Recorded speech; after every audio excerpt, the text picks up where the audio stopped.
এখন যে ব্যক্তি যাকাত প্রদান না করবে তার ব্যাপারেও আযাবের ব্যবস্থা করে রেখেছেন কে?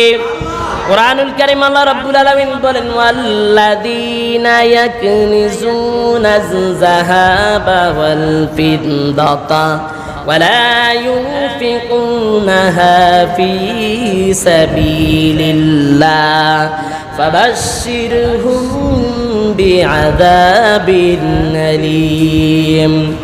যারা দুনিয়ার জমিনে স্বর্ণ এবং রূপা জমা করে, অর্থ সম্পদ জমা করতে করতে অঢেল সম্পদ বানায়, কিন্তু এই সম্পদ থেকে তারা আল্লাহর রাস্তায় খরচ করে না। আল্লাহ রাব্বুল আলামিন বলেন, নবী হে, ফাবাশশিরহুম বিআযাবিন আলীম, তাদেরকে যন্ত্রণাদায়ক আযাবের ব্যাপারে আপনি সুসংবাদ দেন। নাউজুবিল্লাহ। কি দেন? সুসংবাদ দেন। যন্ত্রণাদায়ক আযাবের যে সংবাদটা, এটা কি সুসংবাদ নাকি দুঃসংবাদ? সবাই তো বললেন না সুসংবাদ।